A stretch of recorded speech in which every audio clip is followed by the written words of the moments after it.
Welcome to the Cultural Integration Fellowship, and thank you for joining us this morning. We were founded in 1951 by Dr. Haridas and Beena Chaudhary as a center of universal religion and spiritual practice. In keeping with the spirit of unity in diversity, we honor the spiritual traditions of diverse cultures and religions. Today, we have a talk by Dr. Elena Mastakova, who's joining us from Bulgaria, titled Turning the Tide, Transcending, Deepening Divisions, and Stepping onto the Path of Peace. Dr. Mastakova is a psychologist, social scientist, and educator, coaching individuals and communities on living with depth, discernment, and ground, engaging in meaningful and impactful relationships with a shifting planet. To see more about her work, you would want to go to www.elenamastakova.net. Before I hand over the screen to Elena, I want to read a poem from Dr. Haridas Chaudhary from this collection called The Rhythm of Truth. The title of the poem is Life. Life is the self-painting of the spirit on the canvas of time and space. Gradual unveiling of the infinite in nature's sweet, silent embrace. On the limitless expanse of the ocean, life is the rising, roaring undulation. On the bosom of the absolute void, it is the outburst of joy unalloyed. In the heart of all-encompassing darkness, it is the sure conquest of light in harness. Right in the midst of chaotic disorder, it is the principle of harmony. Life is the play of hide and seek between spirit and nature. Spirit hiding in a deep, dark veil, nature tries it to discover. As nature moves forward in pursuit of spirit's hidden treasure, life leaps forth into radiant glory in ever increasing measure.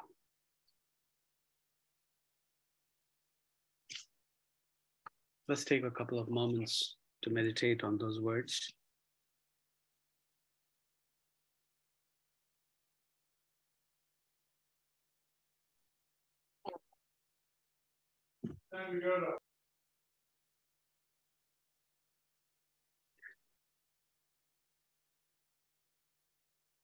I welcome Dr. Mastakova to the fellowship once again.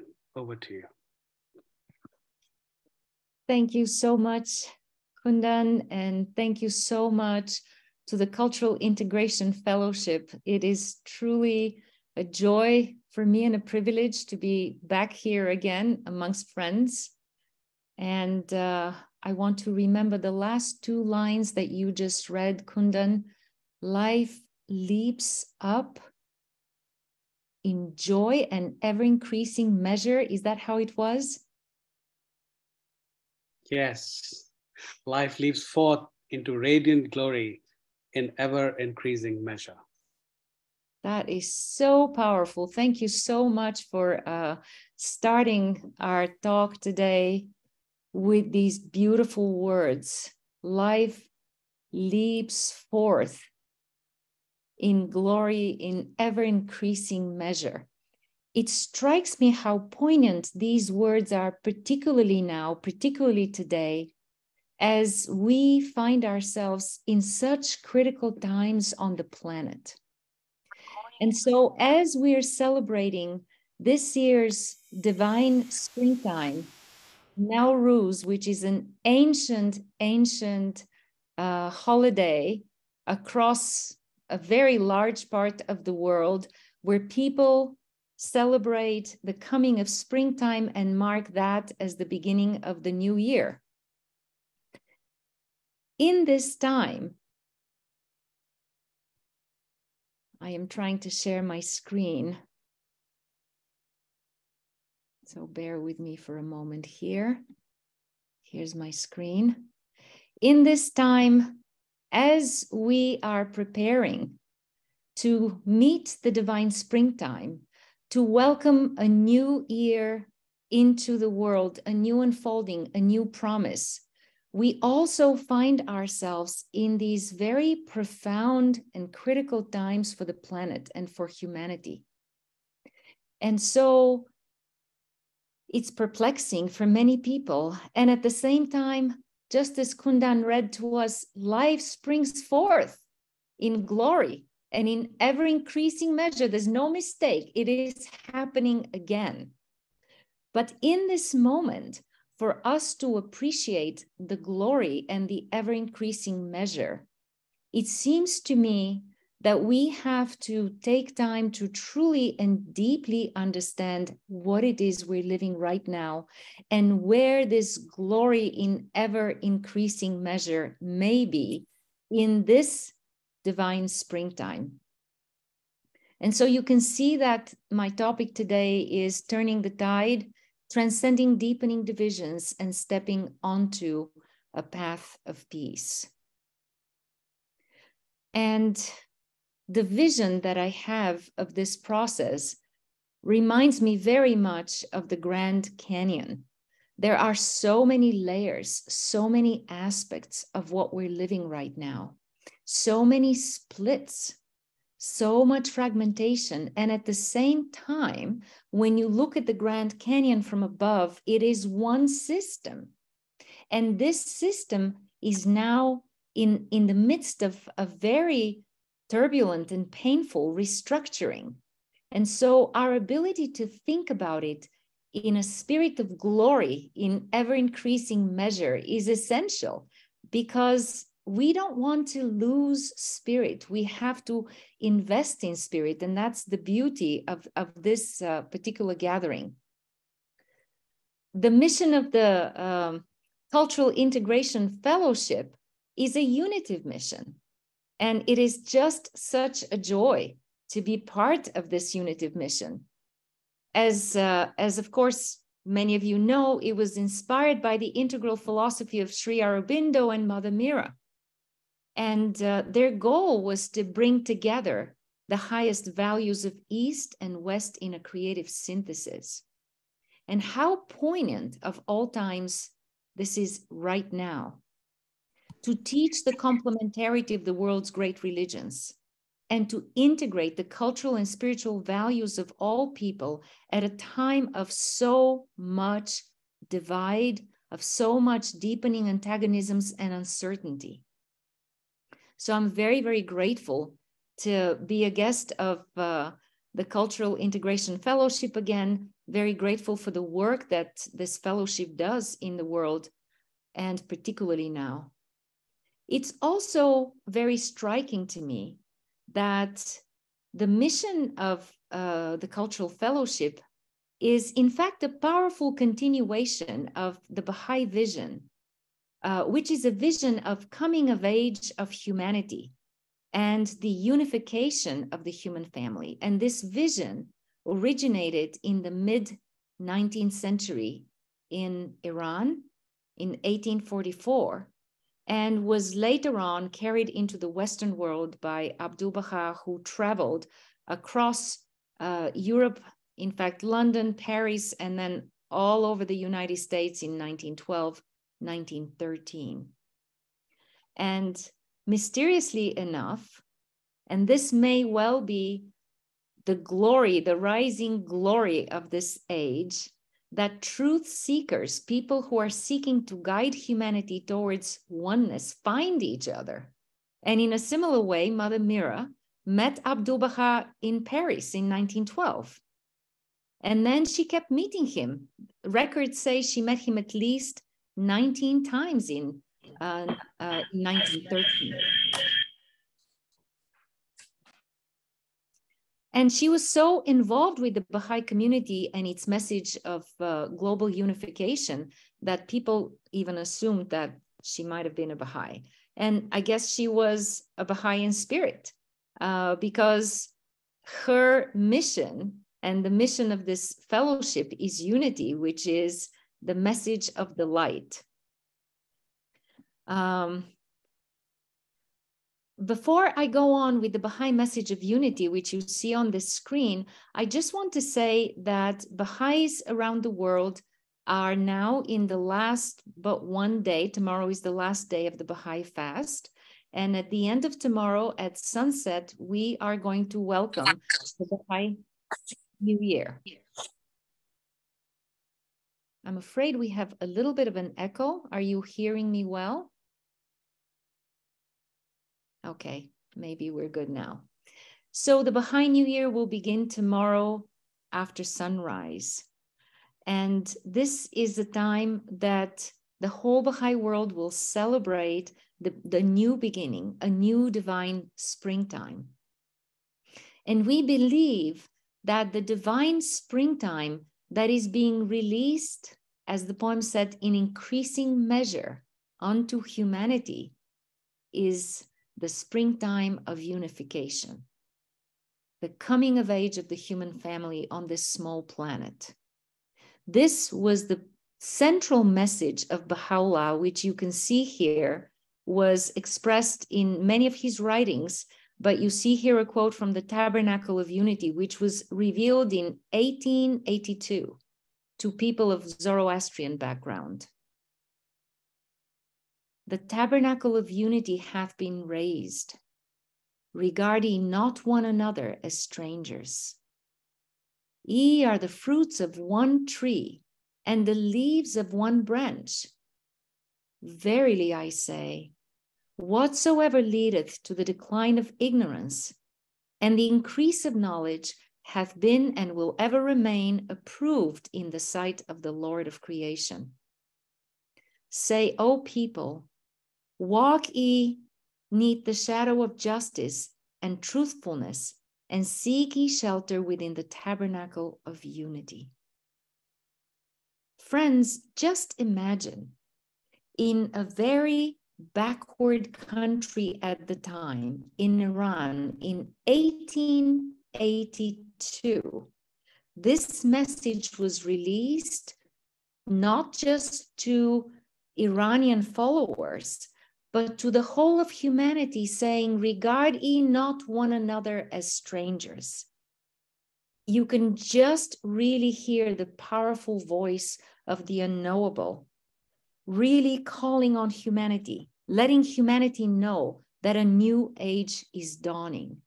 Further, in his gleanings, Baha'u'llah says, the well-being of mankind, its peace and security are unattainable unless and until its unity is firmly established. 그렇죠. 시원아.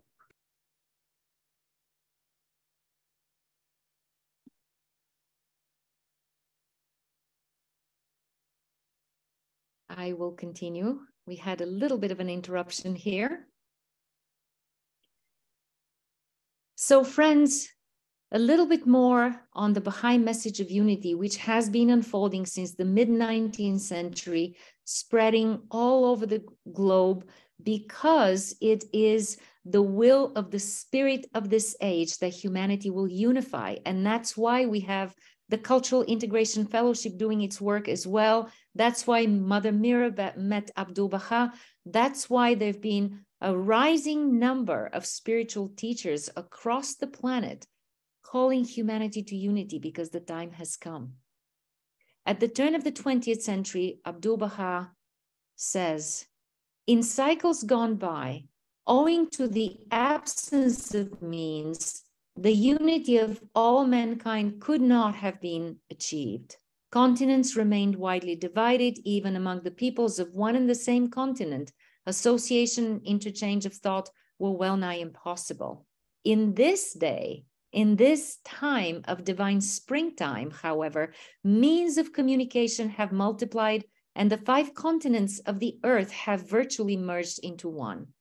all the members of the human family have become increasingly interdependent. None is self-sufficient any longer, inasmuch as political ties unite all peoples and nations, and the bonds of trade and industry, of agriculture and education are being strengthened every day. Hence, the unity of all mankind can in this day be achieved.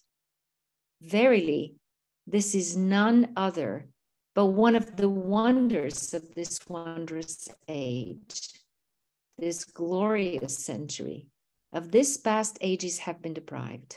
For this century, the century of light, has been endowed with unique and unprecedented glory, power, and illumination.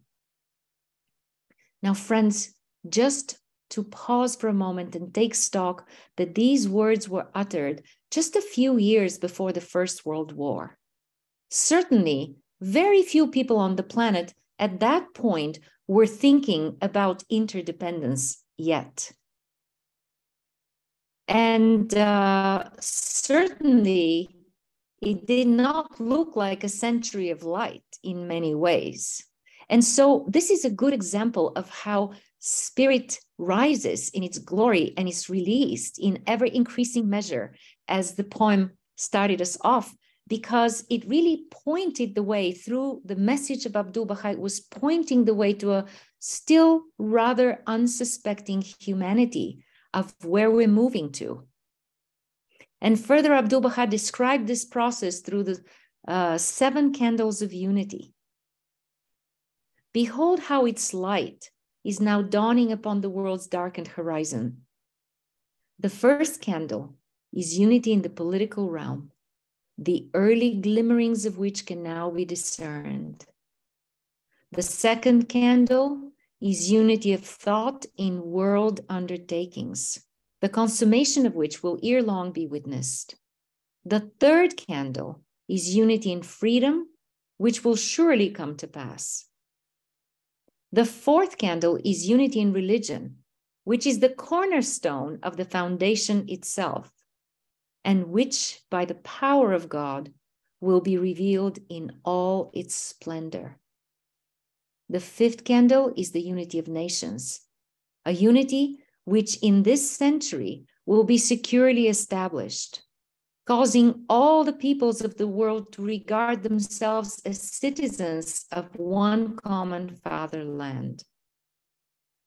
The sixth candle is unity of races, making of all that dwell on earth peoples and kindreds of one race. The seventh candle is unity of language, the choice of a universal language in which all peoples will be instructed and converse. Each and every one of these will inevitably come to pass, inasmuch as the power of the kingdom of God will aid and assist in their realization. Isn't that amazing, friends? These are words that were uttered in the first decade of the 20th century. And now we see, so this is decades before the establishment of the unity in the political realm that we see, at least relatively so, in the United Nations, decades before that. Unity of thought in world undertakings. We now have science and spiritual understanding converging in ways that was never, ever the case in human history. And of course, unity in freedom, the striving for democracy and for human rights has really enveloped the planet, but was certainly not yet the case when he was speaking. The unity of religion, here we have the fellowship and the work it's doing, and many other organizations that are working for unity in faith, the Interfaith Alliance, the World Parliament of Religions. It's just really profound how much these processes that he pointed to are now full-scale global processes. And of course, we see the unity of nations at the United Nations.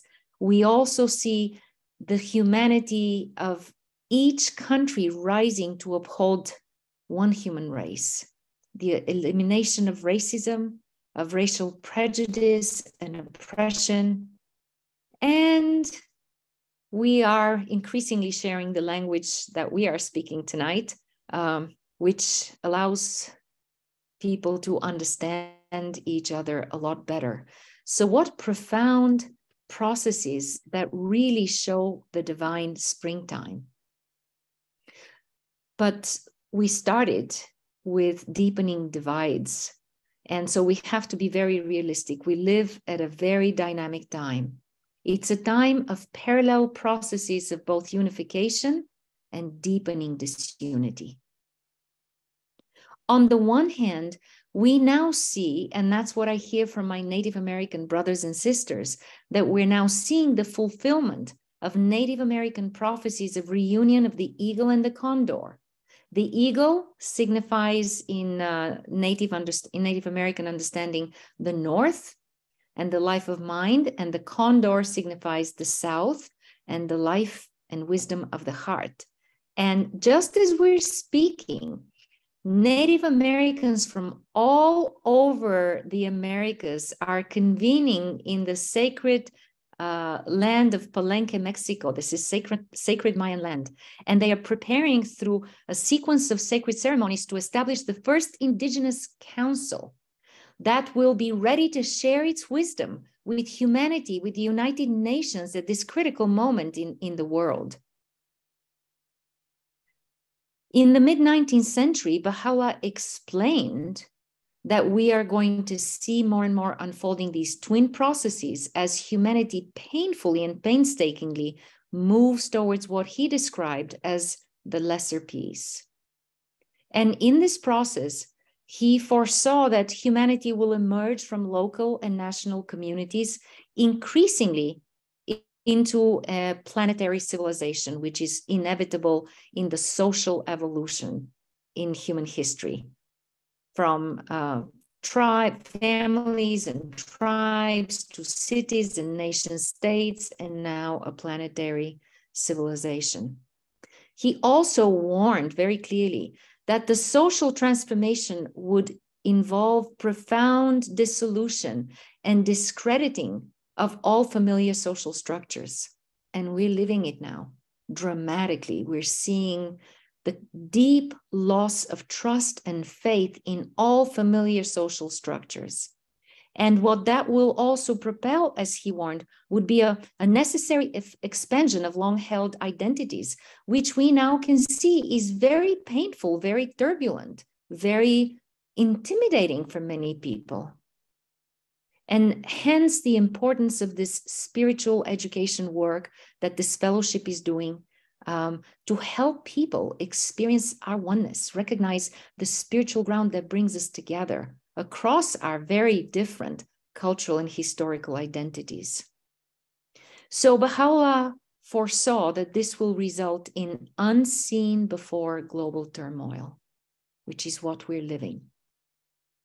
And he also foresaw that this planetary integration that we're trying to achieve right now will require all spiritual systems of the past to understand the principle of progressive revelation, that they all come from the same place and unfold human spiritual understanding and move humanity forward.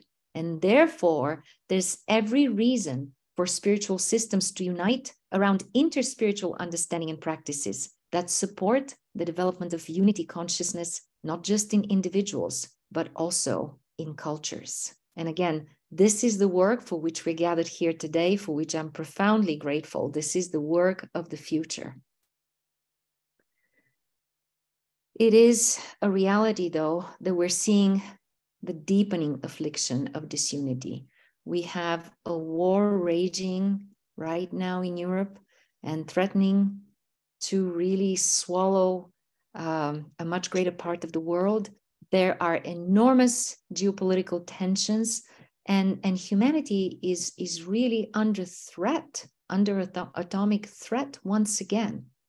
And Baha'u'llah was very clear in the mid-19th century that while spiritual people should never be involved in politics because politics are so divisive, They should be anxiously concerned with the needs of the age that we live in. And so we want to really ask some hard questions. What is the reason for this deepening affliction of disunity? For one, it is apparent that planetary life is still organized on the assumption of our separateness and of the supreme sovereignty of nation states with competing interests.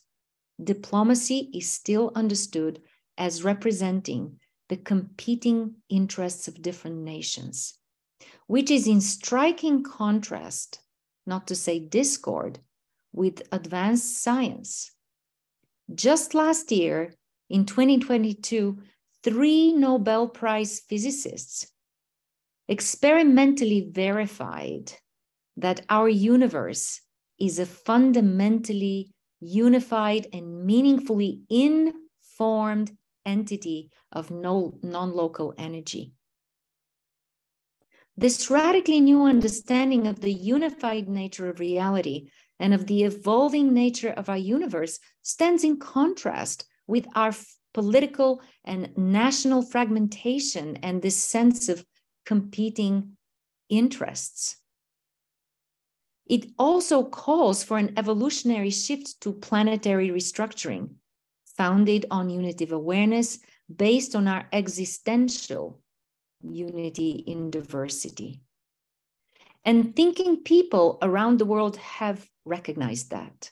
An example of that is the call of UN Secretary General, Mr. Guterres, on February 6th of this year, when he warned, as the war in Ukraine was entering its second year, that we are entering with eyes wide open, staring down the barrel of a confluence of challenges, environmental, social, economic, and political, unlike any other in our lifetimes. And that this, as he said, is not a time for tinkering, but a time for transformation. So what a poignant moment at this divine springtime. On the one hand, even science has now, settled science has proved our complete oneness and interdependence. On the other end, thinking people all over the world are rising to uphold that and to call for a restructuring that reflects that of the planetary governance. On the other hand, we're in the midst of war, deepening atomic threats, and some serious geopolitical dangers. And this is the context in which I would like to invite us to think a little bit about unity of healing and unity of justice as the foundation for planetary restructuring. In the mid-19th century, Baha'u'llah very clearly articulated unity and justice as the dynamic organizing principles of planetary life. Unity and justice. A good century later, interdisciplinary evolutionary science, physical science, and social science has summarized this reality of our interdependence in this unitive narrative, which you can see on this website, which basically tells us that we need to change our story, the story that we're telling ourselves, the story that our cultures are telling to our children. We need to really move towards a story of unity and interdependence, which is not the way children are raised still. So it's important to reflect on the dialectic between healing and justice. I would propose to you that healing and justice are interdependent. I think every one of us knows that from our human experience with our losses and betrayals that we all experience in one way or another in life. We know that healing involves seeking justice. And of course, we see the United States as a clear example today of how a country that has created perhaps the most progressive and democratic legal system and constitution and has been a beacon for democracy in the world is so afflicted with inner fragmentation and prejudice that it really cannot stand for justice until it heals. And that's something that I've dedicated a chapter on in my book, Global Unity of Healing. There is a chapter on this dialectic of unity of healing that's needed in the United States as actually a laboratory for the world. We know that healing reconnects, it repairs broken bonds, it overcomes fragmentation, and of course it unites. And we are also increasingly able to see on this multicultural and very moving, planet full of populations that are moving across it, that you can't just have justice for one group anymore. It is not sustainable. It is only sustainable when this justice also unites all people. That's the only way it is sustainable. And so in an interdependent world, which is now a complex and very dynamic global system, healing and justice among vastly diverse cultures has to be systemically approached. What a challenge. What a divine opportunity of increasing measure again. So such systemic integration of healing and justice across all cultures, given our painful and fragmented and divided histories, involves many simultaneous levels of work. And spiritual and committed people all over the world are very much part of this process.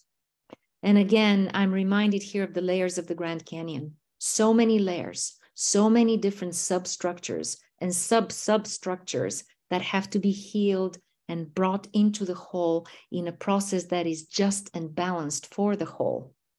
And here I'd like to just bring to your attention a document that the Baha'i International Community issued in 2020, titled A Governance Befitting Humanity and the Path Towards a Just Global Order. It's an extraordinary analysis of the challenge and opportunity that humanity is facing at this time. So, a few words about the early sources of unity, justice, and healing. I see the earliest sources in indigenous communities who, for many, many centuries, knew how to offer meaningful support to all involved in instances of injustice, while simultaneously restoring and maintaining community harmony.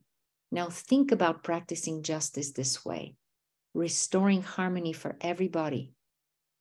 That is an understanding of community principles of unity of justice that Native Americans, indigenous communities all over the world brought.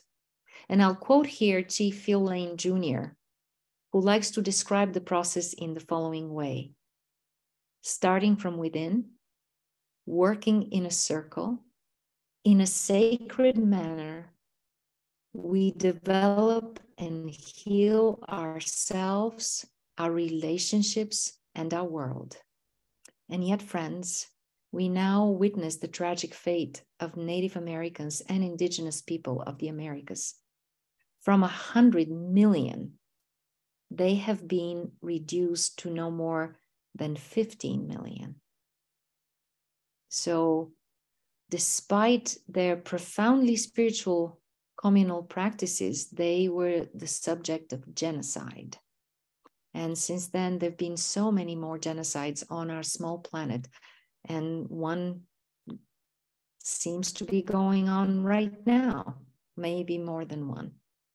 So it is very clear that in addition to community principles, we also need a system of protection and accountability.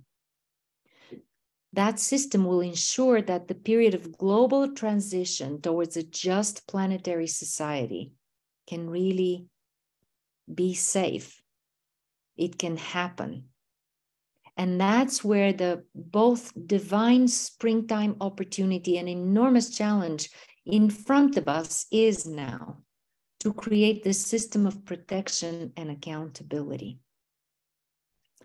And there are many people who have made proposals. There are extraordinary proposals on the table worldwide right now. I'm just going to quote here one, the first Human Rights Commissioner, Professor Alfred de Zayas, has come to be known for developing his 25 legal principles of the international order, which have been called the Magna Carta of the international order. And that's just one example. There have been many.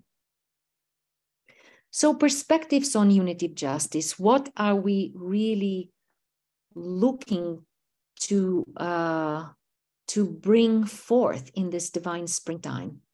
Of course, with the turbulence of the planet and our increased mobility, there is also a crisis of identity. Obviously, historic circumscribed identities are having to expand, as we already spoke. And that can be quite threatening.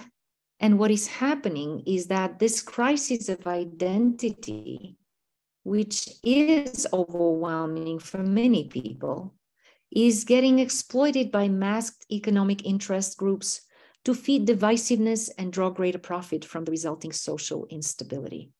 We know that the military-industrial complex is multi-billion-dollar complex. And that is, and it's increasingly powerful despite 78 years of UN peace and human rights work. So very precarious time.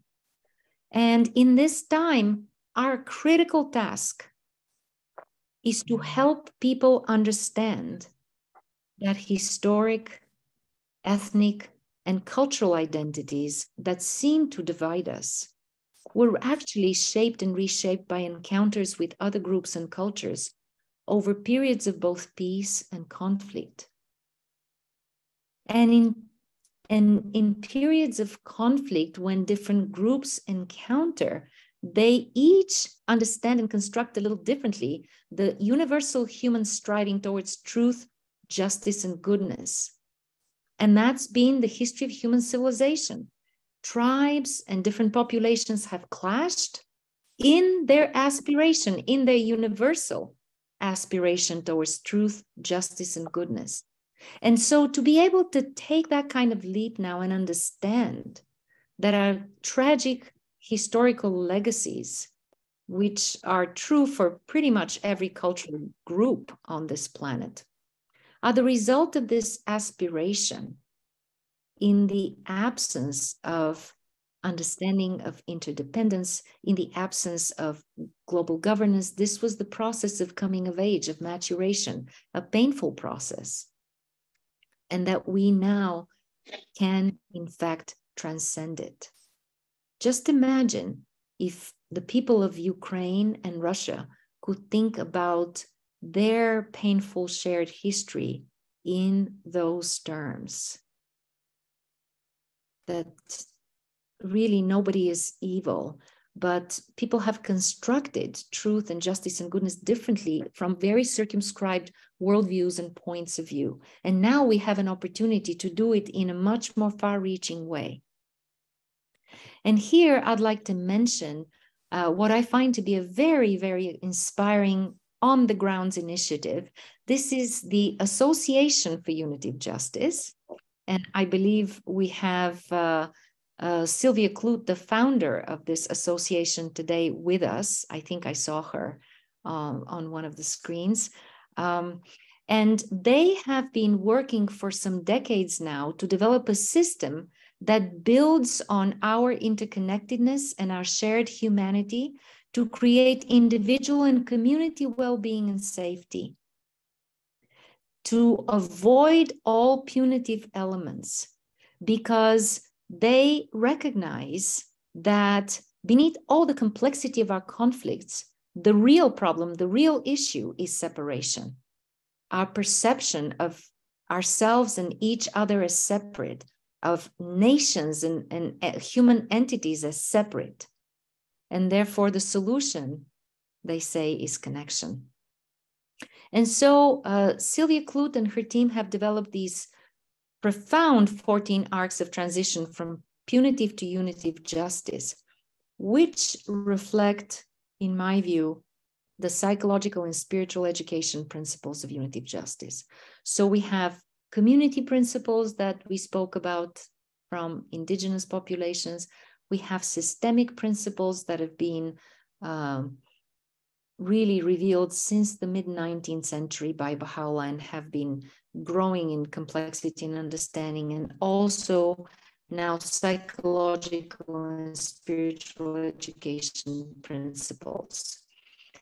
And here's what their 14 arcs look like. If we have time, I may be able to come back to them in greater detail, but for now, I would just want 7 structures of individual transformation and 7 structures of community transformation. And really, it's quite a profound conceptualization when you think about structures in human life and how they are expressed. For example, the need for the structure of security and order, which historically has been expressed in human communities and societies through reliance on rules. But what we see now is the shift in the world, and this is also the shift that they work on in prisons and schools, from rules to values. Because there's a lot of research that shows that values are as much a driver as genetics. There's definite research on that. And then another one from in terms of the structure of governance, from control and the use of force, which is the familiar order of civilization throughout history, to self-governance. I hope we'll have time to come back to these. I'm going to have to move forward right now, and you can always go to the website of the Association of Unitive Justice if you'd like to study them more carefully. Contact Sylvia Clute and her team. They teach courses on how to apply this framework. They have a well-articulated process on the ground for schools and prisons and communities. And so you're welcome to explore that further. And if during the question time there is time, I can come back to this. So we see now a rising tide of global movements for peace that actually reflect in many ways the shift of the 14 arcs that you saw in the previous slide. Just one such example is the Global Futures Forum, which will take place exactly on Nowruz, March 20th and 21st, no accident there. In the days where most of the ancient world celebrate the advent of divine springtime. And this Global Futures Forum that is taking place tomorrow and the day after was preceded by 2 months of e-consultations where citizens and civil society worldwide were invited to make recommendations on how to transform global governance according to the call of Secretary General of UN, that it's not time for tinkering, but time for deep transformation. And I've just listed here 5 of the most prominent proposals that people have, civil society, global civil society has come up with to improve the selection process of the UN Secretary General, which is currently selected by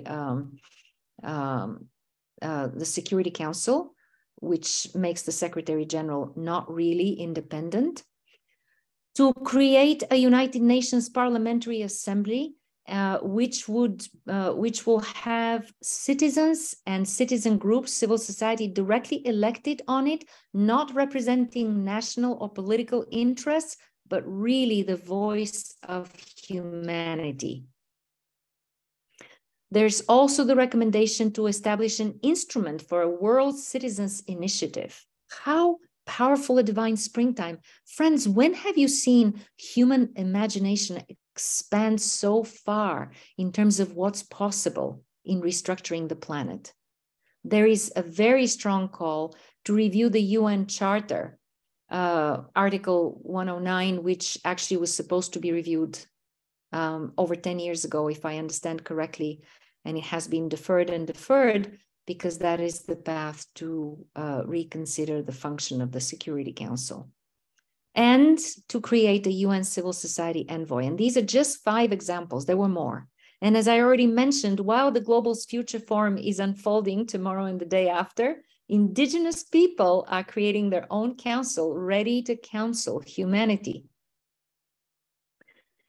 Because indigenous people have gained through their suffering and their long history, the understanding and the capacity to help us see how we can heal our intergenerational traumas and lateral violence globally and move towards an era of peace. And so a few more perspectives on unitive justice. A group of us came together last year and formed this synergy circle for unitive justice and human security, global security, because we recognize that at this time of profound climate change, biodiversity crisis, global pandemics, and all kinds of other planetary boundaries crises, what is needed is to really redefine how we understand justice. There can be no justice on a planet where environment is collapsing, where loss of biodiversity is causing whole populations to disappear, where nations will be disappearing, island nations will be disappearing in the not so distant future. So we really need to redefine the understanding of justice. In the era of the Anthropocene, where humanity is actually influencing natural processes powerfully, unitive justice involves just relationships with all life. And there have been some very profound proposals I want to also mention here for global systems accountability, which is not something we have right now. So when nations or businesses report profit, they have to also report their footprint on the environment and therefore have to be fully accountable, a whole different system than how we operate. So unitive justice is the critical pillar for human security. How can we have human security and meet all the sustainable development goals of the UN without unitive justice that honors the interdependent relationships that we all stand in? And this is the path to really prepare communities worldwide for effective human security, to begin to work towards unitive justice. That is a radical educational reorientation from the way children are still educated at this time, both in school, by the public discourse, but also by cultures. Children are not taught unitive justice. And again, it is for spiritual communities to lead the way in this understanding and in the change, in the educational change.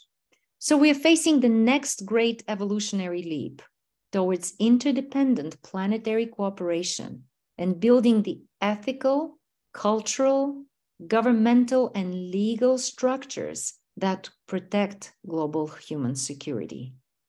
Among those, there have been very clear proposals and recognition that we do need the creation of a global force that can protect global peace and protect the transition processes of humanity. And that this global force needs to look very different than any military forces we now know. But that's a more complex conversation and different one. Ultimately, what we're talking about is a transformation of civilization from a material civilization, which we now have, to a civilization of character. And the Baha'i writings remind us with these words, be just. Can this nominal civilization, unsupported by a genuine civilization of character, bring about the peace and well-being of people?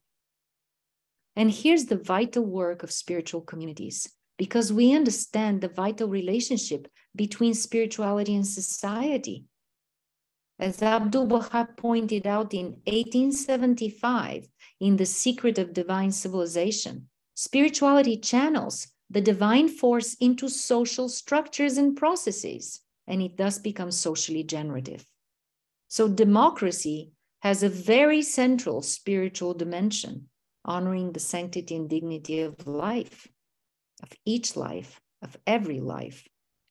I'd like to quote here, I know I have to wrap up, so I'm going to move through this very quickly. The Islamic tradition, before all else, God created the mind. And it reminds us of the need for scientific and spiritual understanding that must work together.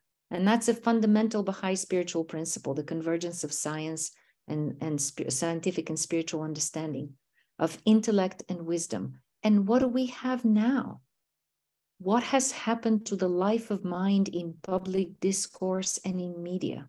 We all know the painful flattening, the social corruption, the corruption of religion, and the corruption of science that has devolved into trying to subsume all knowledge under methods of objectification. So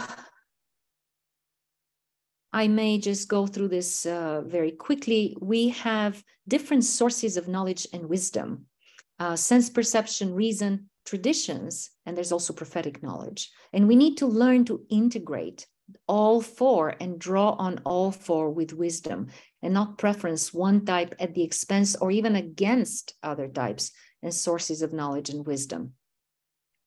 And I'm coming here to the end of my talk, returning again to the vision of the Grand Canyon.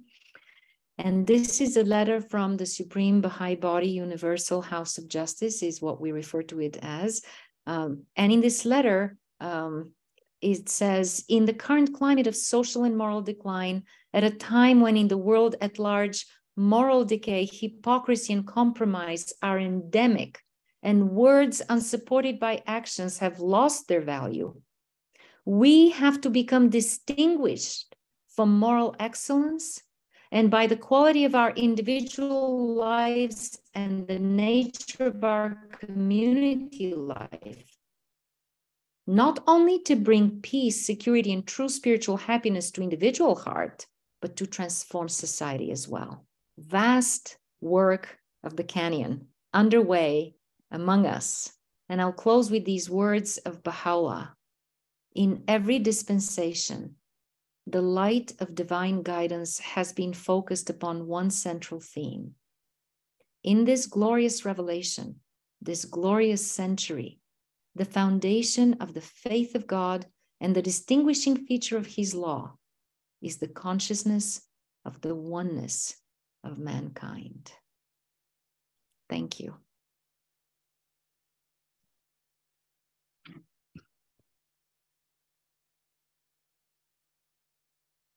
Thank you so very much, Elena. That was absolutely beautiful. The ground that you covered, beginning with the connections between the mother and Abdul Baha. And of course, you know, when we have the Baha'i Faith offer a program at the Cultural Integration Fellowship every year, in a certain sense, we also celebrate that relationship, you know, the relationship between the mother, you know, who's the guiding force behind our organization, and Abdul Baha, you know, who took the message of Baha'u'llah all over the world. It's interesting in that, you know, there were some beautiful movements that began to happen in the 19th century and mid-19th century, as you rightly pointed out. And as I was listening to you, I got reminded of the fact that the Vedic and the Iranian connection actually goes a long way back. You know, at some point in time, you know, they were the same people. So, you know, when we look at Iran and how Baha'u'llah, you know, offered his vision to the Zoroastrian people, you also have a sage in India by the name of Sri Ramakrishna, you know, who started talking about very similar principles. And as my own research shows, you know, there's a profound continuity between Sri Ramakrishna, Swami Vivekananda on one hand, and Sri Aurobindo and the mother on the other hand. So, so different lights emerging in different parts of the world and reuniting where? In Europe, and things sort of coming together in wonderful and beautiful ways. And the fact that for a certain point in time, there had been this disconnect that had happened between divine and the world. And I think both Baha'u'llah and Sri Aurobindo and the mother, did incredible amount of work in sort of bridging that divide and transforming life which is here. And that included transforming, every aspect of our human existence. So I cannot, appreciate enough how much I enjoyed your talk and the ground that you covered. I'm pretty much sure that, that we would want to go back to this talk of yours many different times and sort of, revisit the beautiful nuggets that you have shared with us. It's 11:56 Pacific time over here. We have a few minutes for question and answers. I'm sure there will be a lot of people who would want to offer their comments. We won't be able to take their comments, but what we can certainly do is that we can take, a few comments and a few questions. But given the size of group that we have, I would request people to basically raise their hand and unmute, himself or herself, and speak. And once the comment or question is over, mute himself or herself again. So I see Ruth raising her hand. I was just wondering if you could unmute yourself, Ruth. And yes, I'm just hoping that these slides could be shared so that we could keep thinking about it and review it, because it's so much to take in. And that would be wonderful. Thank you. Sure, I'm I sure. would be very, very happy, of course. So I will be happy to share them with you, Kundan, and you're welcome to put them on your website or share them in whichever way makes sense. Sure. I see Dorna Badal. Hello. My question is, how do we engage in peace and justice efforts in a non-political way? That's an excellent question. Thank you. And that was exactly my intention with this whole vision of unity of justice, because ultimately change towards peace on this planet is going to happen as we work within our communities and in various forums where we are engaged to introduce the understanding of justice that has to be unitive at this age. Nothing is really just if it counterposes people against each other in this age. This is not the justice of the age. The justice of this age is unitive. That is the reason why I made unity of justice central to my presentation, because this way people on every level of community, nation, international can be engaged in educational processes, helping others to understand that we have to come together. The only way we can find justice is by bringing together what appear to be separate and competing interests. So that is the way to work very radically for peace right now without causing division or playing into the divisiveness. Thanks for your question. I see Shah. Oh, hi, Elena. My question is, how do we respond to the dark forces of the old world still at play? We see all these very troubled matters, but with this unified intention, but how as an individual person we can approach that? I've been listening to quite a few discussions on this particular question in the last week leading up to the future summits.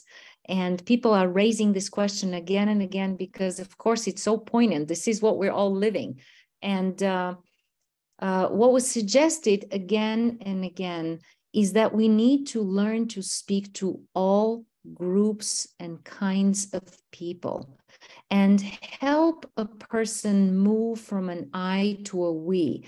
When a person is stuck in fear, in a defensive stance, they don't understand how their choices and actions impact the we that reverberates back to the I. That's a question of education.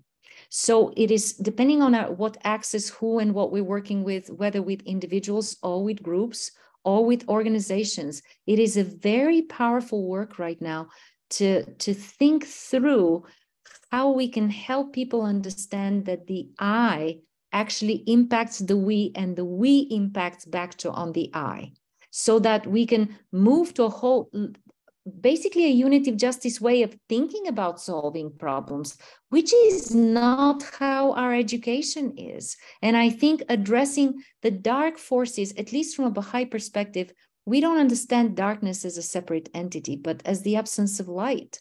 It is the absence of understanding. It is the absence of understanding of our interconnectedness, of the fact that, you know, physicists,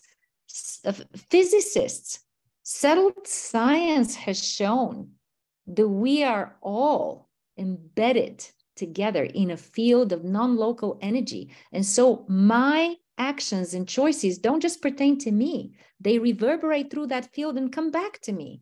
But we don't understand, we don't know that. People are not educated that way. That's the work in front of us. It's a beginning. I don't have conclusive answers. Nobody has conclusive answers. This is a powerful process, but as humanity comes together more and more in these forums and organizations, there are solutions. Some of them are educational and some of them are structural. I mentioned the fact that there is also a push to create a global force that is able to stop the forces of violence at this time. So there are various solutions. It's not just educational. It's educational, it's communal, it's systemic. Yeah, I have to stop here. Thank you. I see Prasad Vepa here, and he has a question. So I was just wondering if you could come in and pose. Thank you very much, Kundan. I really appreciate your taking my comment, really, not a question. I want to totally echo your sentiments that you very eloquently expressed. I totally appreciate Dr. Mustakova's talk today. It is so wonderful, so inspiring. And I just want to add the comment that this whole approach is very resonant and completely consistent with what the Bhagavad Gita says. Basically, it answers, tries to address two questions: the who am I, and pointing out that we're all divine consciousness. There is no you and they, but there is no other. There is only you. And the second point in the Gita is what is my dharma, and dharma is justice. So this is exactly what Dr. Sylvia Kluth and the whole the Baha'i organization and what you are doing is totally consistent. Of course, the Gita goes way back, centuries ago. So it is so resonant. It is so appropriate. The timing is so right on this Nowruz. So may there be a bright and not only a great Nowruz, but a very vibrant future. So thank you for all the work that's being done at CIF and the Baha'i organization. Thank you so much. Enjoy it. I want to thank you for this beautiful comment and for the eloquent way in which you reminded us that the source of all knowledge is one, and it is the unknowable. And all manifestations and all wisdom traditions have proceeded from that place. And they teach these universal realities. The language is somewhat different, the context is somewhat different, but the universal realities that are being taught, they are universal. All knowledge is one. says the Quran, and the ignorant have multiplied it. Maybe we're not ignorant, but we work with multiplicity in the realm of the manifest. But it's wonderful that we remember that this ancient knowledge has been with humanity, and now humanity is mature enough that it can organize its planetary social life accordingly, which wasn't timely earlier. At the time when the Bhagavad Gita was revealed, this wisdom was there, this understanding was there, but the mass of humanity could not, there were not the conditions to organize planetary life this way. So here we are now. What an opportunity. Yeah, the Gita shows that the joy is the fruit of our consciousness or awareness, and our ego is the dark footprint of our ignorance. So the two are really go together, and that's what the Gita points out. Thank you again. Thank you. I see Nasheen wants to come in. Yes, Nasheen, please unmute yourself.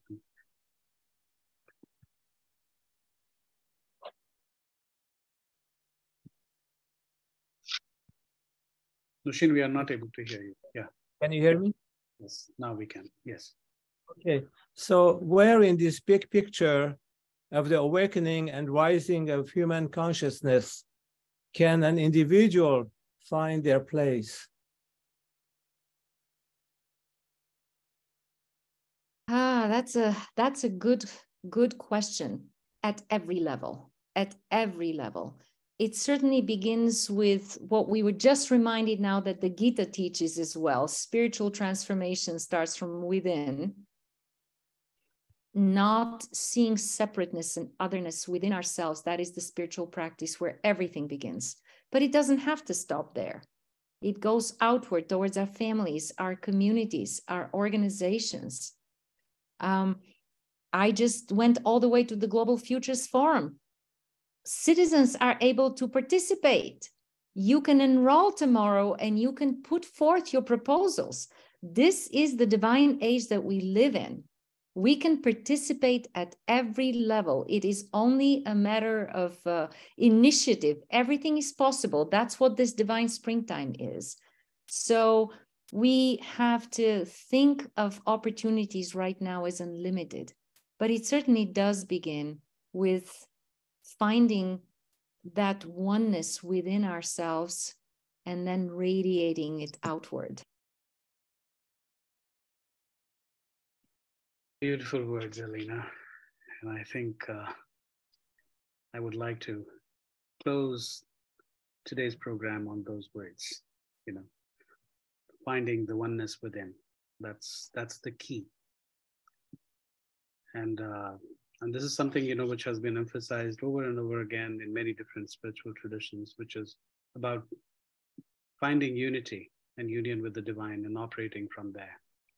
And that was also the reason, why Sri Aurobindo would say that integral yoga is not for humanity, but it is for but it's for the divine. The understanding, of course, is that divine encompasses humanity. So finding our union with the divine is extremely important, as we work towards the transformation of the world. And with those words, I cannot thank Elena enough for this beautiful presentation. And thank you all for joining us this morning. We'll look forward to having you again in the future. Thank you very much. Thank you. Happy Nowruz to all of you.